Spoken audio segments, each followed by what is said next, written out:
Hello and welcome to this 4IT techELITE webinar, How to Survive the Internet. My name is John Edwards and I'm delighted to introduce our speaker this evening. Paul Vlissidis is Technical Director of the NCC Group in Manchester and leads the cyber team on the popular Channel 4's show Hunted. He's hacked, ethically he assures me, literally hundreds of people over the lifetime of the show. And he's a leader in the world of cybersecurity.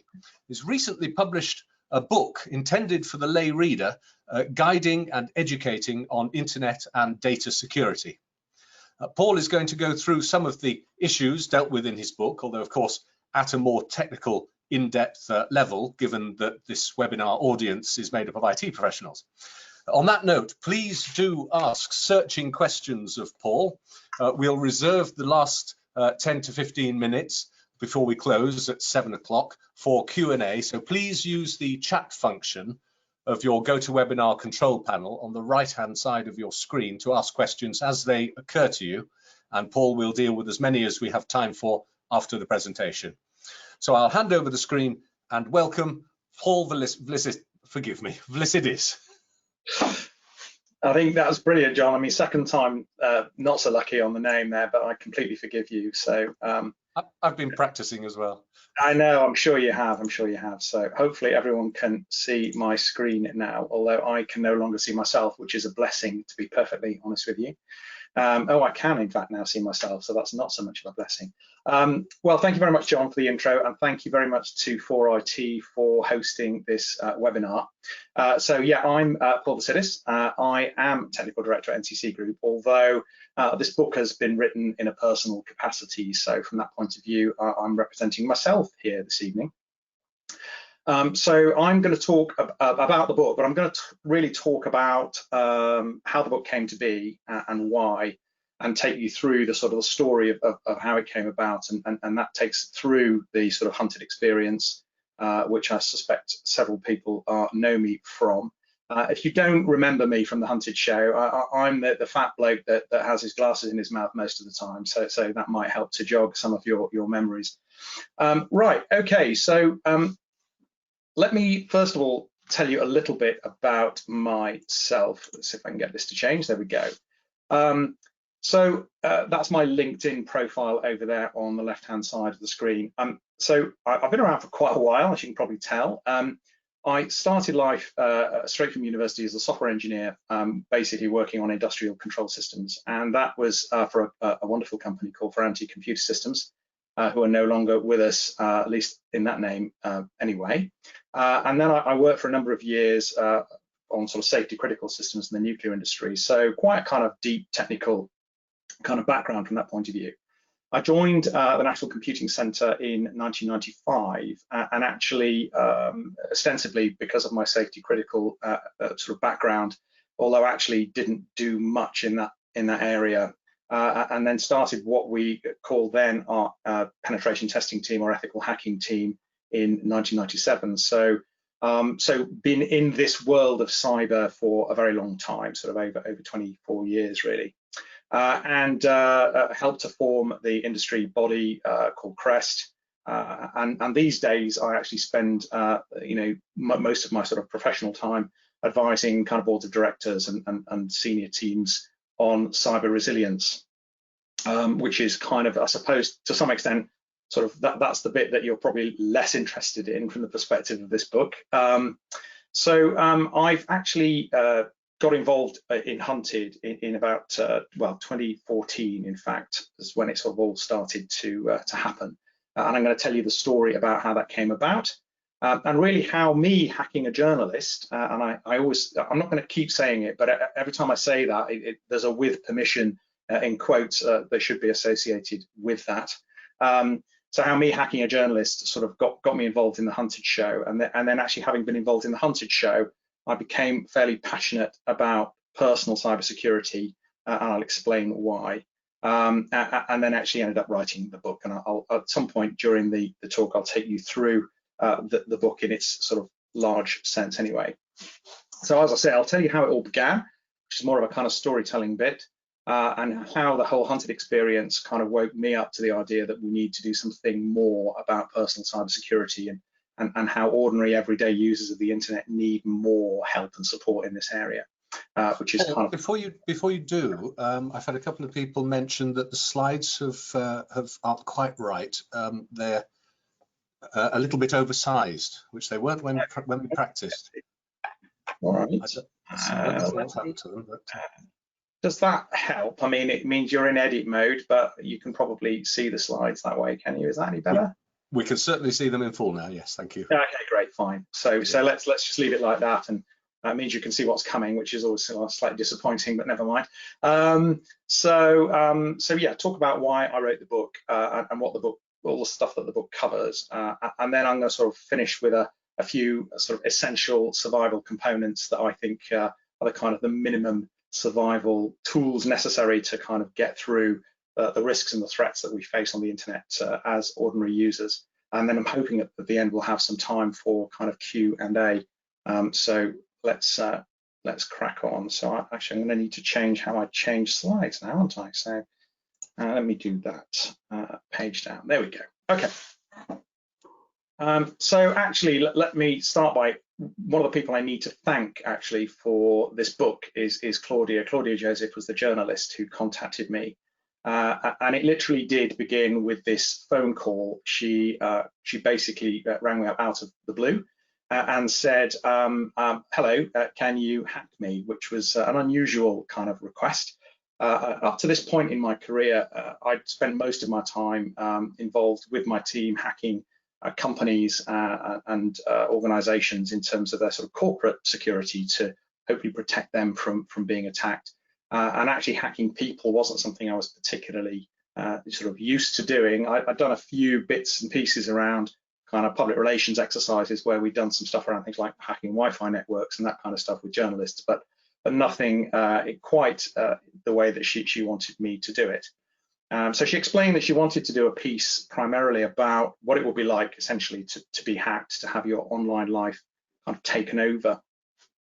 So we had a bit of a think about it, and one of the things I said to her was, well, we're going to need all sorts of permissions from you because there are laws about this stuff that we don't want to tread on. So we went through a process of agreeing what the permission should be and the criteria, and she was really quite sort of comfortable with giving us pretty much a free hand. The only thing was she didn't want me to reset any of her passwords, which actually was kind of slightly annoying, but we sort of agreed that, of course, and we sort of we cracked on. Now, what was interesting about this to begin with was we all thought, including herself, that this would all be about whether we could get to her sort of bank details. Because everyone tends to think of hacking as things like someone stealing your credit cards or someone stealing your banking information or sort of something like that. And the irony of it is we actually never did that, partly because our lawyers wouldn't let me, but also because it was it actually turned out not to be the direction that we went in, and I'll explain why. So the first thing we did was we looked at what I'm calling in the book her public digital footprint. So what do I mean by that? Essentially all the stuff that you can find out, essentially through a Google, through a search engine. Now, she was a semi-public figure, but then I think we all are semi-public figures these days with our social media profiles. So she had a website on which she published things like a mobile number. There was an email address on there to contact her with. She had a Facebook page, which was pretty locked down, to be fair, but we could see her friends and stuff like that. So we could see who her friends were. She had a Twitter account, which she seemed to use mostly for her work, which is something I have in common with her. And again, we could look at things like who followed her and who she followed and that kind of stuff. And she had a LinkedIn account, which again, I suspect many of us do anyway. And again, we were able to do some correlation around connections on her LinkedIn account. So we start to build up a kind of picture of who she was and who she knew and a little bit about her. She also had a business, so she was a director of a business. So we found some information on Companies House. And again, this is back in 2014. And at that time, Companies House was a little freer with their information than they are today. So we had stuff like dates of birth and various addresses that were published through that, which I think these days, well, I know these days are rather harder to come by. And we were able to do we had some credit search capabilities. We were able to do some credit searches on the company and on her as a director. So we got some useful information, some more addresses for her.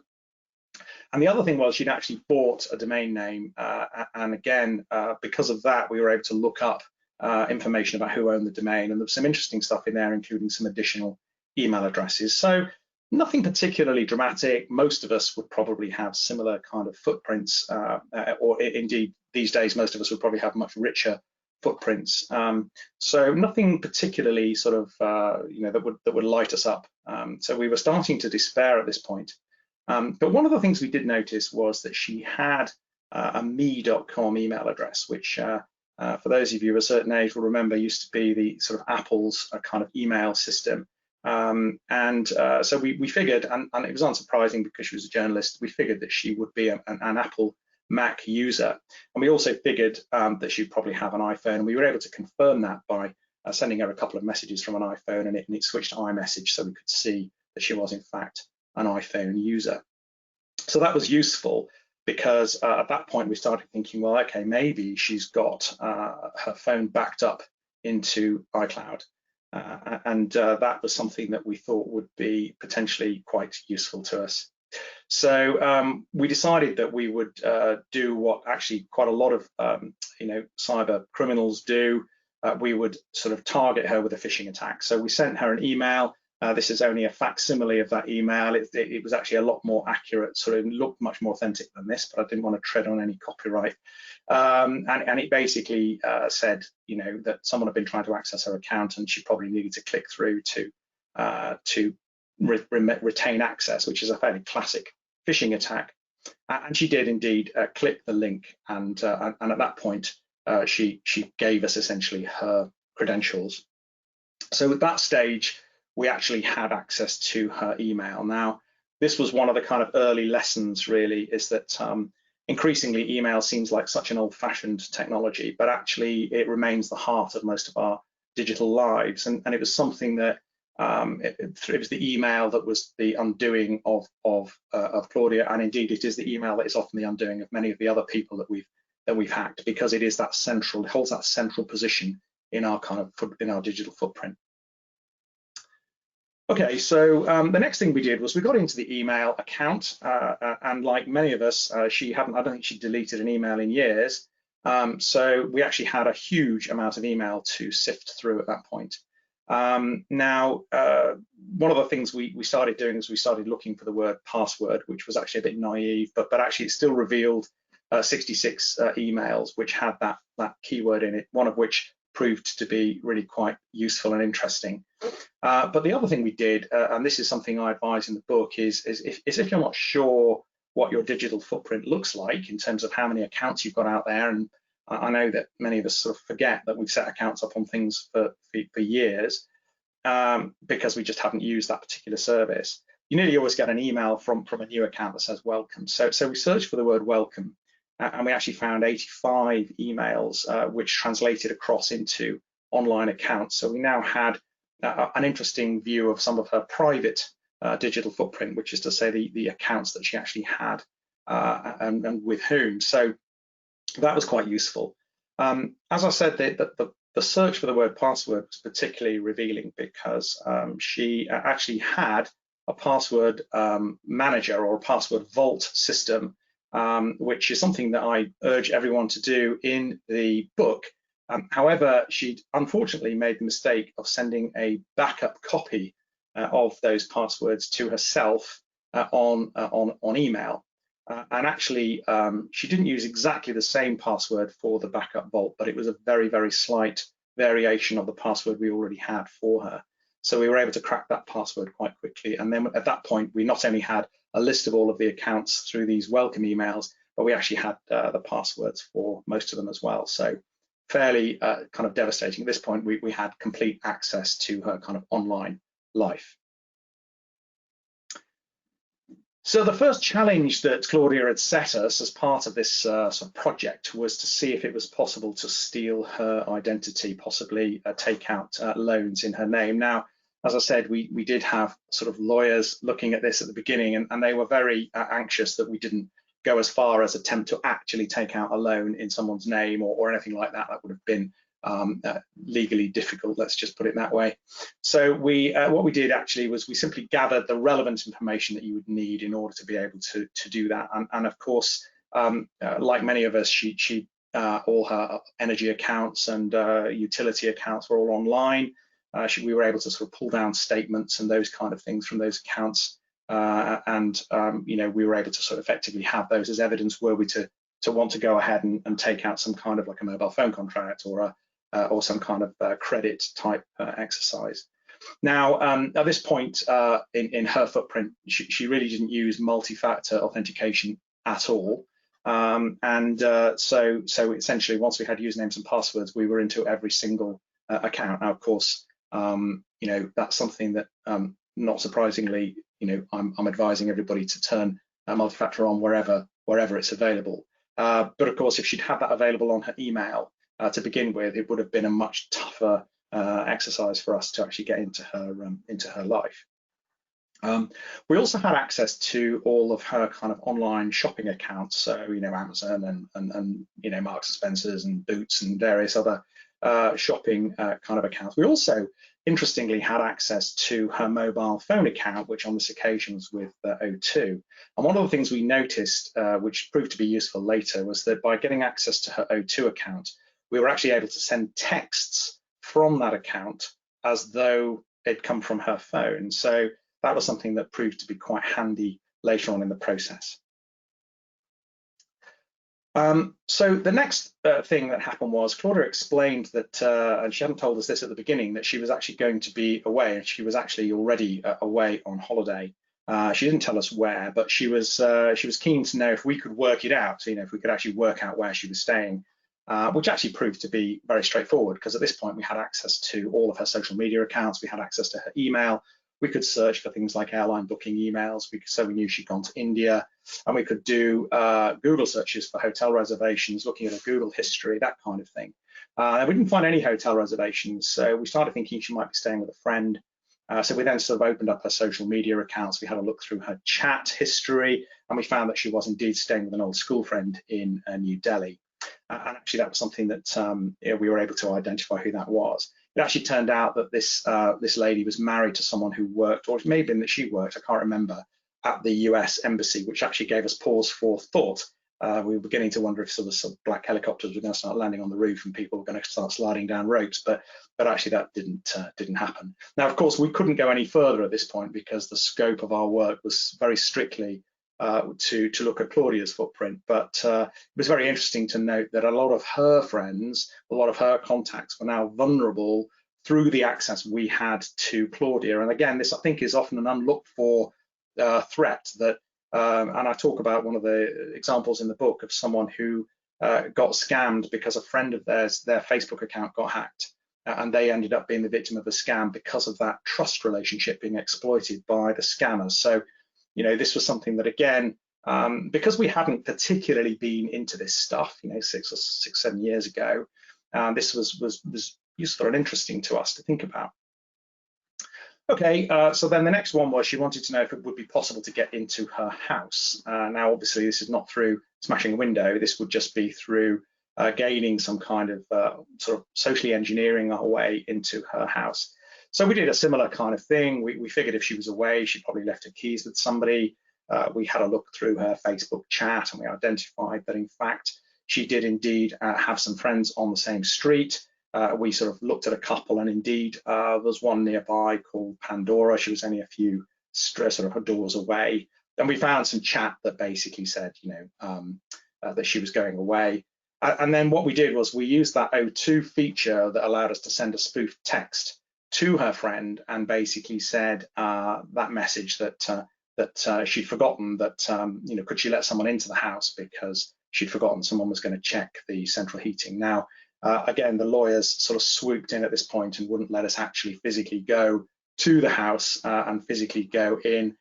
They felt that was going to be difficult legally, so we didn't. But interestingly, Claudia got a text, rather confusingly for her, off her friend later on in the day saying she'd waited, but no one had turned up. Okay, so you might be thinking all of this activity going on that she would be noticing what we were doing, but in fact what we did was we went into her email and we built a whole bunch of email rules to essentially hide any emails that might be coming from the various accounts we were accessing. So to all intents and purposes, nothing appeared in her inbox. She never got any alerts of any kind, particularly anything to do with passwords, although she'd given us the instruction not to reset any of her passwords. In fact, we didn't need to because we had that password vault, so we could just access all the accounts directly. And then possibly the most kind of scary aspect of this, and this is how the sort of direction of the project shifted slightly, was the fact that we were able to, because we had access to her phone backups, we could effectively look at all of the real-time backups that her phone was making to the iCloud, and we were actually able to access things like her photo stream, which was a thing at that time, but we could see all the latest photos she was taking. And in fact, they were all geotagged, so we could actually see where she was standing when she took the photograph, literally a few moments before. In fact, what we did on this occasion was we actually cloned, we restored her backup to another phone. That wouldn't be possible nowadays with the Apple controls around trusted devices, but this was before that was a thing. So we essentially were able to kind of send her text saying things like, "Are you enjoying the view from such and such?" when she was actually going to look at some kind of tourist attraction, which completely freaked her out because she was wondering how on earth we knew where she physically was, literally where she was standing. We also did a few other things. We again used that text feature to send a spoofed text to her boss saying that she'd resigned from her job. It wasn't serious in the sense that she'd already warned her boss that it might be coming, and it turned out she's freelance anyway, so she didn't have a job to resign from. But we wanted to sort of use it as a proof of concept to show the kind of damage someone could do if they got access to your online life. So that's kind of there's a lot more to talk about in terms of what we did, but basically we did all this stuff, and Claudia wrote this this story, which was in the Mail on Sunday in sort of around about Christmas of December 2013, and you know, it got well picked up as a story, and you know, we were very pleased with, you know, with the work, and sort of thought not much more about it. What then happened was Shine TV, who are behind the Hunted show, contacted me and said they'd like to talk to me because they had this concept for a show which eventually became Hunted, and they wanted to understand if some of the stuff we'd done with Claudia was possible to do with others, and what that might involve. And we went through a whole bunch of sort of conversations with them and demonstrations about what was possible. And the end result was that they were keen for us to get involved in the show, and we kind of helped them with the pilot. We were involved in the pilot, and then when the first season went live, we actually provided all of the sort of cyber team expertise for the show. So that was really exciting for us, and also it was a lot of fun.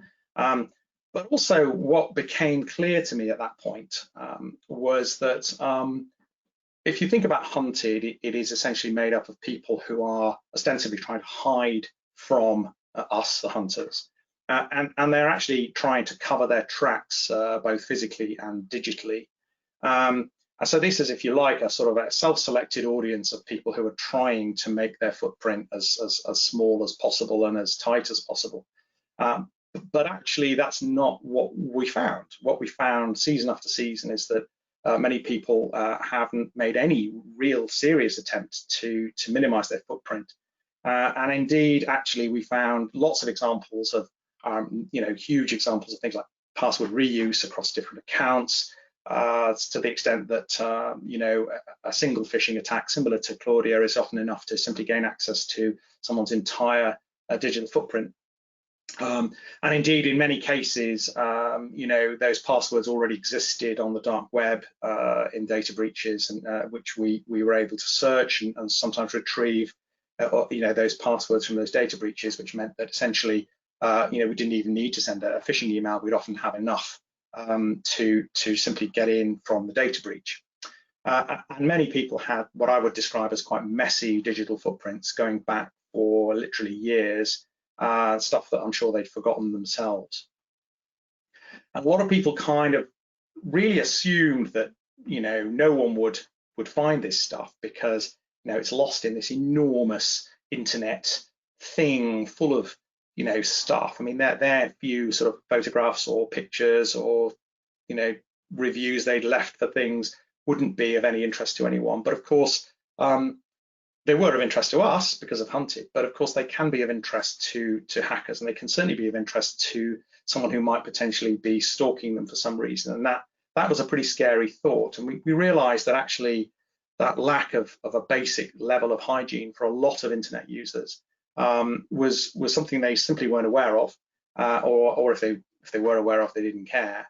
But the fact was that they were kind of all vulnerable to these types of issues, and we'd already demonstrated, and we've done it many times on Hunted, what happens if someone gets access to your digital footprint. So at this point, I thought, hang on a minute, people aren't really very good at this stuff. We really need to kind of do something about it.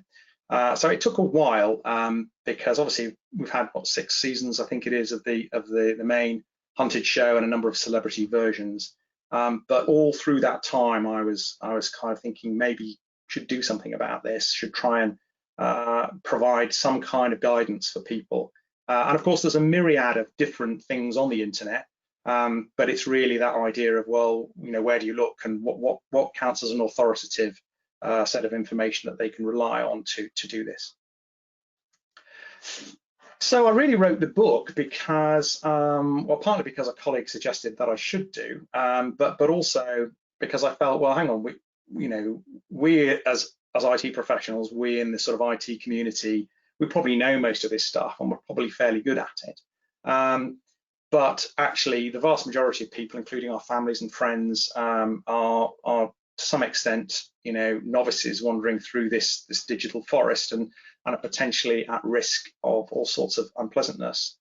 So, and the other thing that became increasingly clear is that just relying on the various platforms to sort of up their game and generally protect people, you know, isn't really going to cut it, because although some platforms have no doubt improved their sort of security measures, there's still a huge amount of weakness out there, including particularly around email. So I felt that that was something that we needed to address.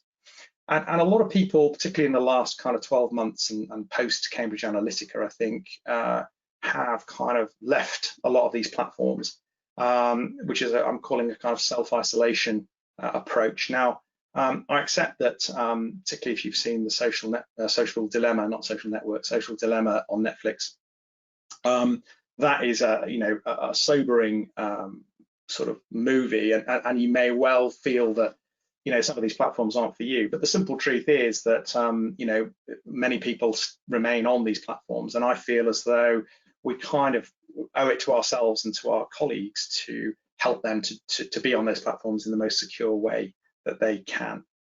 And so I wanted to kind of come up with a method whereby they could understand their digital footprint, they could reduce it, and they could monitor it, and also at the same time let people know about some of their legal rights and stuff as well. So I wrote the book. Okay, so what does the book cover? I'm not going to go through everything here, but essentially I want to take people on a journey. So first of all, give them a little bit of background, help them to understand the context, talk about their digital footprint, which I split into 4 distinct areas, talk about how they can go about reducing that and then protecting their accounts, try, hopefully successfully, to persuade them that most strategies we use for passwords are flawed and not a good idea. Walk people through some stuff around online privacy, and then talk about things like home networks. And importantly, I think for most of us, because our phones are nearly always the primary method by which we access the internet these days, talk about, you know, mobile device security and also when you're kind of out and about, public Wi-Fi, those kind of things. And then I wanted to finish up with what happens if it all fails, what happens if you do get hacked, you do become a victim, what are the steps you can take, what are the things you can do, and also how can you potentially detect if you have in fact been hacked, you know, what measures can you take to try to get alerted in the event that you do get hacked. And then a slightly kind of bleak look at what I think is the future. Actually, it's not entirely bleak. I think perhaps I'm being a bit over negative about So the other thing I was conscious of is that for many people, they have different technical appetites. So most of the people on this webinar, I assume, would probably consider themselves to have got a high technical appetite, and so everything in the book would be kind of digestible for them. But I'm also conscious that for many people, some stuff that involves anything that involves something other than clicking a button on a web page or something like that is probably beyond them. So I wanted to use I use a kind of chili rating system. So 1 chili essentially, it's easy for anybody to do. You require no kind of technical know-how of any kind, and I give this sort of step-by-step guide as to what to do. 2 chilies is a little bit more, perhaps a little bit more adventurous, and then 3 chilies is kind of for the kind of sleeves rolled up, more technically minded individuals. So I mentioned digital footprints and how I'd split it into 4 kind of areas, and so these are the 4 areas that I've sort of chosen to describe. So the first one is the public footprint, which I think is the thing we all think about when we talk about digital footprints. So the stuff we post on social media, the reviews we leave on TripAdvisor or whatever, Amazon, anything we've posted in forums, particularly sometimes under kind of weird usernames, but often those are easily kind of unpicked. So those kind of open source kind of intelligence will generally reveal a lot of that information very quickly. So that's the first thing. The next thing is, by far the largest part of the footprint is the private footprint. So the stuff that's essentially in all of those accounts that we have, those potentially hundreds of accounts that we have on various platforms. So that includes the social media stuff, the private stuff in there, the direct messages, for example, but it also, of course, includes all the sort of shopping and shopping histories and all of the other stuff that we have out there. And then I talk about the powers of the state footprint, which is the stuff that, that to some extent we have on Hunted, the things that more for interest than anything else, but the stuff that we have no real control over ourselves as individuals. It's the stuff that the internet service providers hold and the mobile phone providers hold, and the CCTV, the public CCTV particularly, that's out there. So really just alerting people to what that looks like. And then lastly, the sort of the fastest growing area of our digital footprints, which is the footprints that we're leaving behind as a result of our use of smart devices, or so-called smart devices, Internet of Things. So I talk a bit about that and how they can sort of potentially understand what that looks like. So I also give them a process, particularly for the public footprint, a sort of fairly straightforward way of them identifying essentially a sort of basic open source intelligence approach that will allow people to perhaps identify some of those accounts they've forgotten about, using their email addresses, their different sort of usernames and handles, using mobile phone numbers and reverse image searches, those kinds of things, to actually try to identify and map out what that public footprint looks like. And hopefully, if it's stuff that they've actually left behind, they can go into those accounts, if they can remember how to get in, and sort of tidy that up and clean it all up.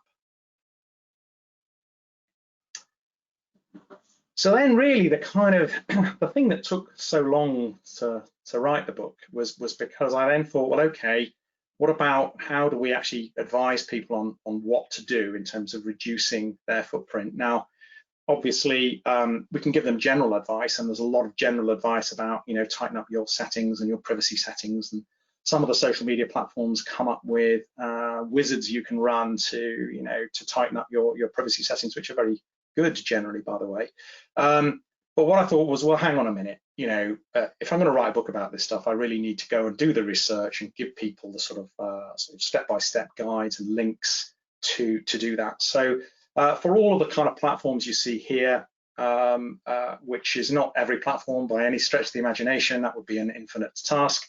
But all of the major platforms, I've kind of gone in and had a look at all the different privacy settings and come up with essentially a set of sort of simple steps that they can take, including links, etc., for them to just go in and change those settings and advise them on what is the most secure setting in each case. And that actually is that's the majority of chapter 4 is set aside for just doing that.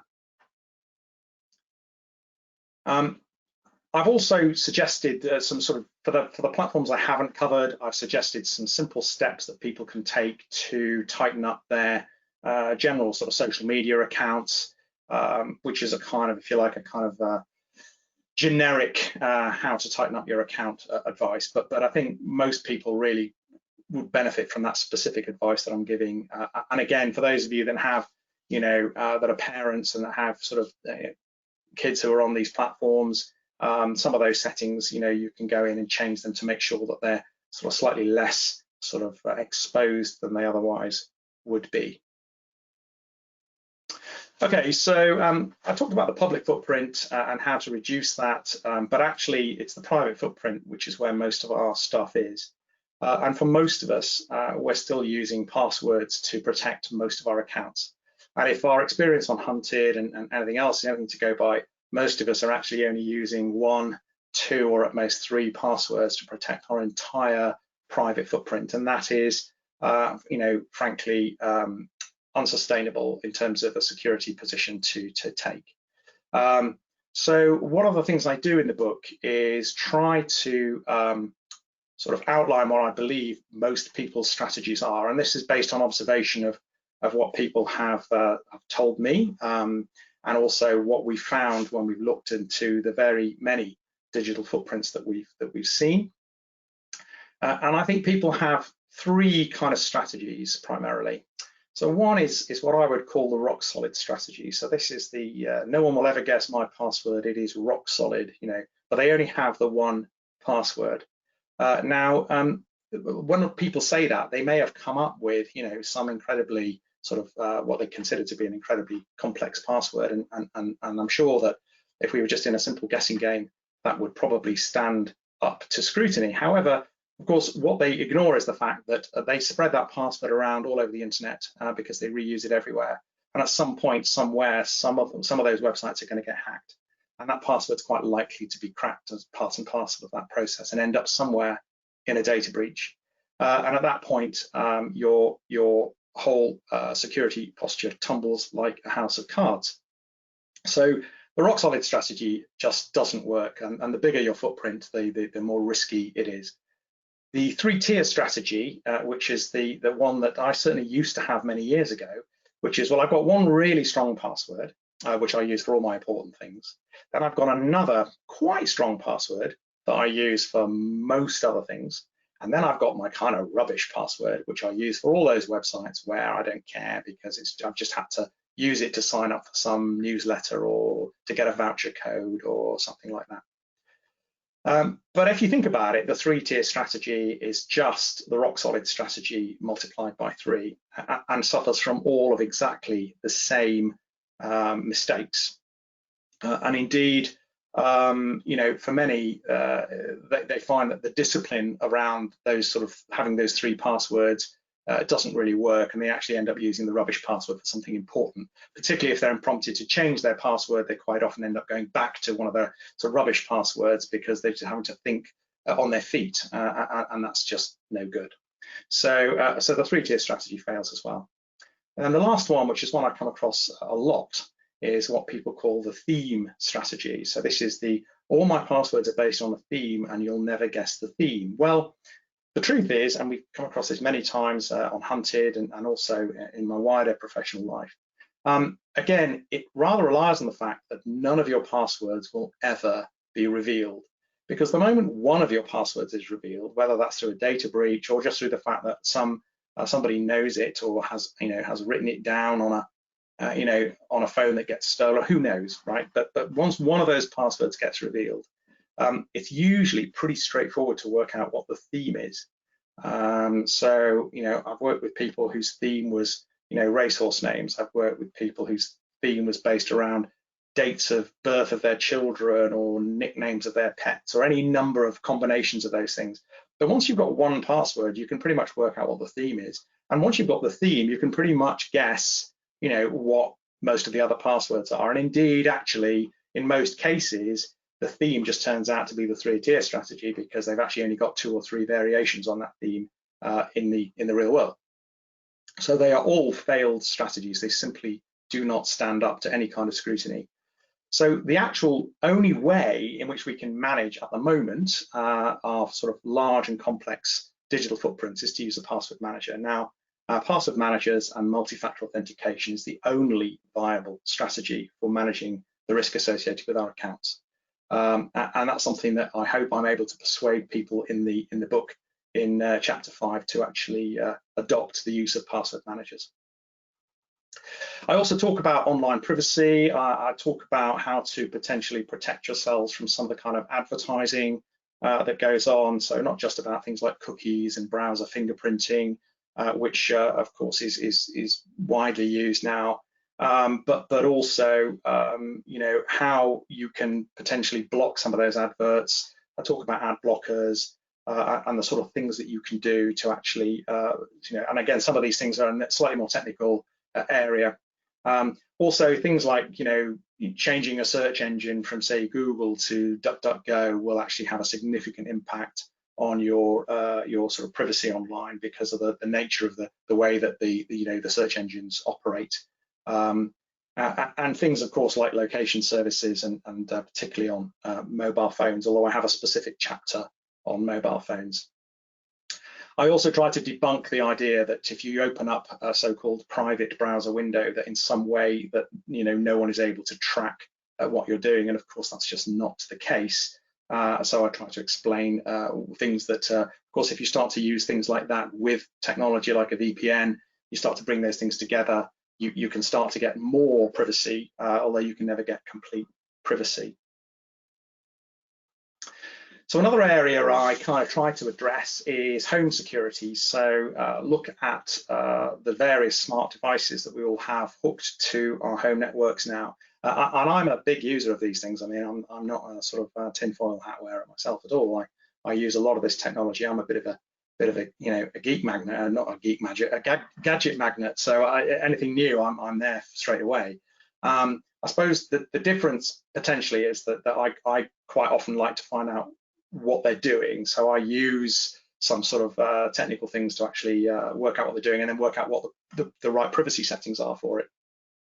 I talk about home routers, how to change passwords on those. I talk about things like you know, DNS. So particularly encourage people to use things like OpenDNS, Family Shield, for example, which can go quite a long way to blocking a lot of the sort of dodgy kind of websites and stuff. I also, for the more technically adventurous, encourage them to potentially look at using something like a Pi-hole, which I use myself, which I think is a great bit of technology. Talk about things like sandbox browsing if you're going into the dubious parts of the internet and how that can work. And talk about things like encryption of desktops and laptops. And then lastly, really look at kind of smart devices, and I'm going to talk about those in a bit more detail, but ultimately what you know, what are the right kind of privacy settings for, you know, the Google and the Amazon and the Apple sort of smart devices. And then lastly, I encourage everyone to keep taking backups. I think many of us think that, you know, backup for a lot of people is just on the phone and they're relying on the fact that the phone is backed up.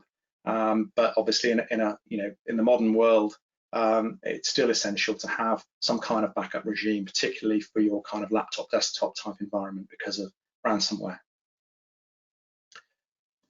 The Internet of Things, I think for a lot of users, they simply don't understand how these devices work. That they think that when they're actually using the app on the phone to talk to what they think is the device, they think they're talking directly to the device. And so I try to explain that that's not how the architecture works. And in fact, actually, they're connecting out to the cloud.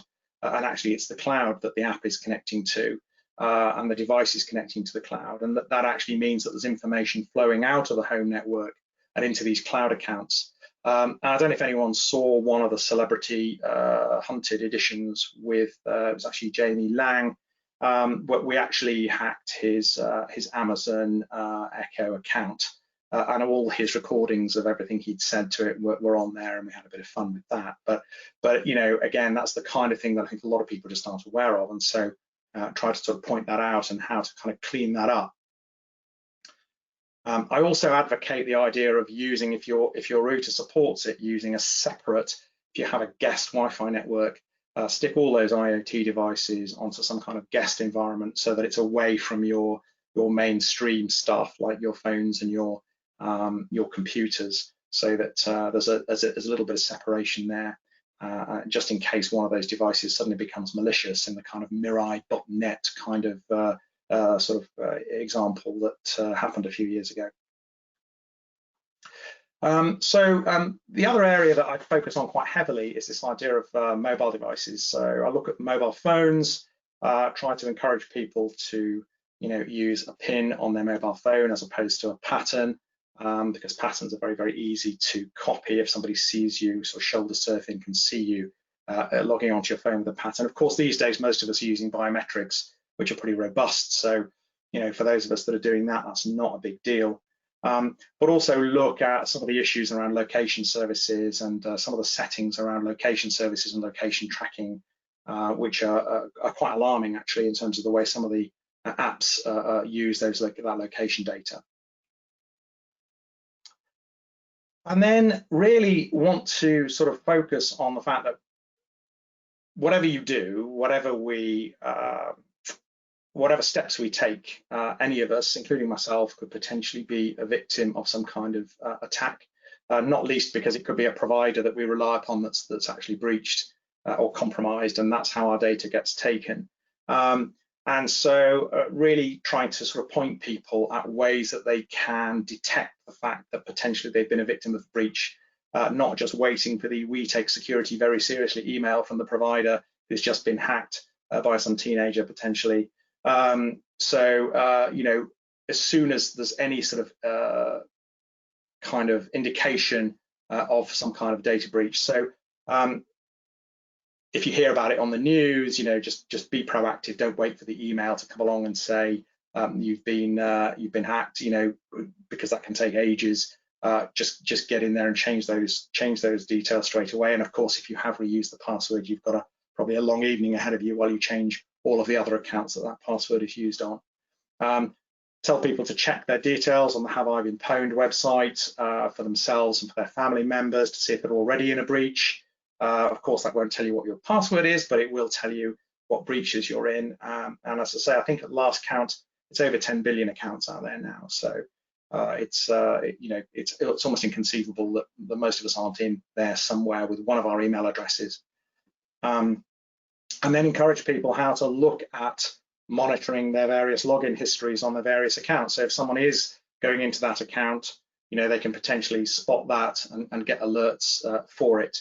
Now, of course, a lot of more modern platforms will alert you these days if they see a fresh login from somewhere. But one of the things we noticed on Hunted was that a lot of people just ignore those alerts. I don't know why they don't think they're important, but they pay no attention to them. And actually, of course, it's an indication that someone's actually accessing your account. In the case of Hunted, it was actually usually us. And lastly, encourage people to monitor their credit files and their credit history so that if anyone does attempt an identity theft, they can actually get some kind of indication that something weird is happening. And then I go into some areas around, the kind of things they can do in terms of a protective registration with CFAS and some of those other things that they can do if they are worried about that type of thing happening. Okay, conscious of time. If I was asked what are the 4 things that, if you don't go and buy the book, and I hope you will, but if there were 4 things that you really needed to do to kind of survive the internet, the first one would be, as I think I've already mentioned, email. Give email the attention it deserves. It's far more important than most of us realize. And actually, use multi-factor authentication. One of the great disappointments when I was doing the research for the book is to discover how many of the kind of fairly mainstream email providers, such as BT, for example, still don't support multi-factor authentication. My advice would be, if your email doesn't support it, change your email. Go to someone that does, because I just think it's too important to leave to chance. And that's the one that says be manic about MFA. Wherever it's supported, turn it on, use it, and there's a website called twofactorauth.org which will tell you all of the services that do support it. But if you do have accounts on any of those services, turn on the multi-factor authentication feature. And actually, it's surprising now a lot of sites are adopting that. Although I noticed quite a few of those sites aren't bothering to tell their users that they adopted. It's happening silently in the background. As I think I've already mentioned, somewhat evangelistically, stop making excuses about passwords. Just get a password manager. Stop messing about. Stop trying to persuade yourself and everyone around you that your strategy is robust. It just isn't. So get a password manager. Start the process of migrating your accounts into password manager. For me, I've been using a password manager for a few years now. I began with about 3 or 4 accounts, my sort of social media platform accounts, my email, of course, and I've now got over 600 accounts in there. So it's just, you don't have to do it all in one go. You can just start slowly, but build out. And if you haven't had the chance to do so, use the techniques in the book to actually go to the trouble of mapping out your digital footprint, both in terms of, do that welcome search on your emails to see how many accounts you've got, do the public open source intelligence search from a private browser window or whatever.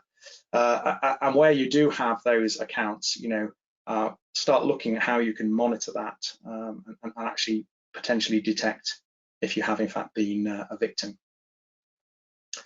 So what have I learned through this whole kind of journey? So first of all, when I started writing the book, I thought it would be pretty straightforward, and it isn't. So it's actually really hard work, and hard work's not something I'm particularly used to. So that was quite difficult. And I think that those of us that are here that are from the security industry, I think we need to take a long, hard look at ourselves, because I think we sit in this echo chamber of security and to some extent IT, and we're a little bit self-congratulatory about it, and we think that we're doing this great job. But actually, if you look at how it impacts the average user, we're not really making a difference. And I think we need to do more to think about the average user's experience of using the internet, and how to enhance their security by default, rather than making them do huge amounts of work in order to get there. I have a whole chapter on the future, and actually it isn't that pessimistic, because I do think that there is some light at the end of the tunnel, but I do have a somewhat gloomy view that actually the only thing that seems to get things to change is significant disasters, Cambridge Analytica, or some massive attack on TalkTalk, which everyone still discusses, or these huge data breaches that take place. And it's only when that happens that the industry as a whole kind of moves a little bit further towards this idea of a more secure future. And I find that a little bit depressing, if I'm honest. But I do think there are some positive looking moves out there in terms of both legislatively, which I think is essential, by the way, and also just in terms of what users are demanding. I do think we are moving in the right direction. So that's kind of it. I'd encourage you all, of course, to a man and woman and child, to go out and buy a copy of the book. But even if you don't do that, hopefully you've got something useful out of today. And John, I haven't been monitoring if we've had any questions. I'm hoping you're still there, by the way. I am here. We've got quite a number of questions. Yes, in fact, touching on that last point, or one of the last points you were making, Steve asks, what do you think about Apple's password manager? It's good to ensure unique, random, strong passwords are used everywhere, but his concern is that it's only as strong as the device's own security. And Yasser follows that up by saying, what if the password manager isn't safe? Yeah, so I encourage people, so there's a continuum here, right? So if you don't want to go out and buy LastPass or 1Password or any of those sort of technologies, and you want to use the password manager that's in the browser, that is a heck of a lot better than any of those rubbish strategies I was talking about earlier on. So I'd encourage you, perfect is the enemy of better, right? So definitely use the browser password managers. However, they are only as good as the security of the device they're on. In the case of any Apple device, if you get hold of the iCloud keychain, you basically get all of, because that's essentially where they're stored. So you basically get everything. So, yes, it's definitely better than not using any kind of password manager. The other problem I'd say, though, if you're anything like me, I have a mix of, I've got my mobile phone, I've got You know, I've got my Mac that I use for work, and I've got various Windows devices. And I want something that crosses all of those technology platforms. I want one password manager that runs on every technology I have and works really well. And the problem with some of those browser-based ones is they are a little bit vendor-specific. Now, if you're in the Apple sort of multiverse and that's all you ever do, then yeah, fine, use the one in Safari. You know, why not? There's another question that's very, very quick and easy, I hope to answer. Is there a tool which would enable you to find your own digital footprint online? Yeah, it's called Google, or in my case, DuckDuckGo. There isn't a single tool that does it. There are a number of tools that will do quite a lot of the sort of searching for you. So there's a tool called Multigo, for example. But some of these tools, there are free flavors of them. They are for the more technically adventurous, which I guess is probably the case for the audience to this webinar largely. There are some useful sort of tools that can be used to map, you know, your footprint. In truth, open up a private browser window on a VPN connection, search for all the stuff that you know about you in terms of mobile phone numbers, all your email addresses, all of the weird names that you probably have on various forums and handles and Twitter handles and everything else. You will actually find most of your public footprint that way. Don't ignore the fact that you know, the connections you have to others are part of that public footprint. And again, I talk in the book about some scams that have been perpetuated that use those trust relationships to actually you know, scam people out of money in the case of the guy in the book. But you know, don't ignore those are there, and they're not something you can readily search. I mean, they're obviously things you can browse for. And then, as I said, you know, if you want to look at your private footprint, open up your email and look for the word welcome. You'll be as long as you're not someone who deletes an email every 30 days or something, you will actually find most of your online accounts that way, and so you can pick up your private footprint that way. And as far as your Internet of Things footprint is concerned, well, it's again, I actually come up with a fairly crude process for doing this for the non-technical user.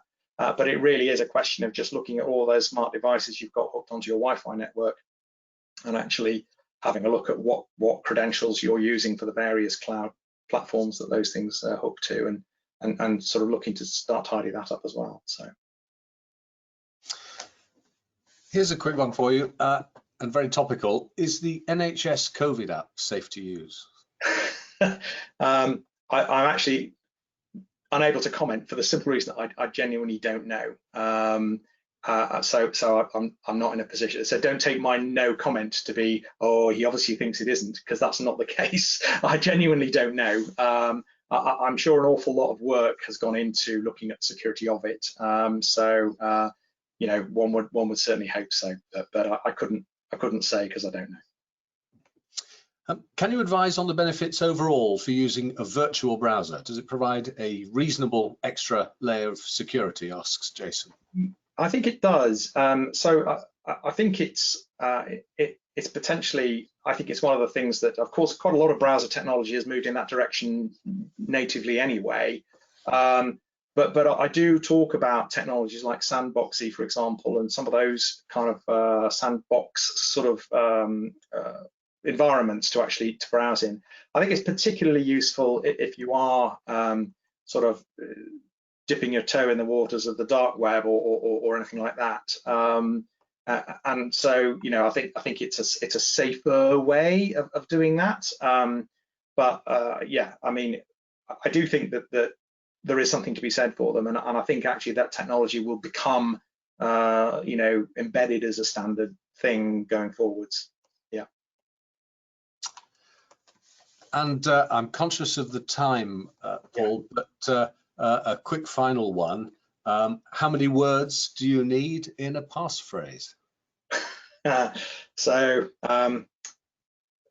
Officially, 3 random words is the National Cybersecurity Centre advice, and the trick with a passphrase is that, you know, definitely length is better than punctuation marks or something completely kind of bizarre. Personally, I would go with 4 random words. You should only ever need one passphrase, really, and that's the passphrase you use to access your password manager, because everything else you don't even need to know. I actually don't know any really of my passwords apart from the one to my password manager. That's not entirely true, but it's nearly true. But the vast majority of passwords I have are completely randomized and generated by my password manager, so I have no knowledge at all of what they are.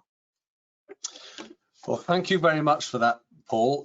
We are at the end of the webinar. There are a number I can see on my screen of questions that I hope Paul will consent to me sharing with him, so that he can perhaps come up with something that we can share with the questioners. Well, let me suggest something. So, I mean, within reason, if there's hundreds and hundreds, I'm going to struggle. But if there's, you know, a few dozen questions, I'll have a collate. I mean, there's a website here on the screen, which is the howtosurvivetheinternet.co.uk. There's a couple of areas of that website I'll update with answers. And if anyone wants to go through to the website, they can subscribe, and then they can be part of a mailing list. And I'll include them for, you know, when I get an update to the questions, I'll whack them on the website and I'll give everyone an email so they'll know that they're there.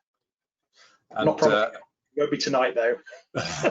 And Judith asks extremely helpfully, how can we buy the book? Oh, well, it's available on Amazon. So again, if you go through to the website, there's a not surprisingly a click-through link on there immediately to go to Amazon and buy the book.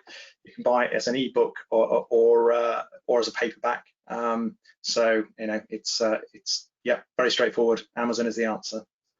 Brilliant. Well, thank you very much for that, Paul. It's a fascinating and thought-provoking presentation that you've given us, and I have to say a slightly alarming one.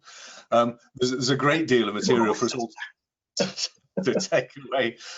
We will share the recording for everybody, and I hope, Paul, we can share the slides as well. And there will, of course, be the further questions answered as well, which is wonderful. In the meantime, do please complete the survey when you close this browser session, just asking you whether you would recommend this to a colleague or friend. And in an hour's time, we'll email you to ask for constructive suggestions as to how we can carry on and make these sessions even better in the future. I hope you've enjoyed this session. Thank you for attending. Thank you again to Paul, and good night.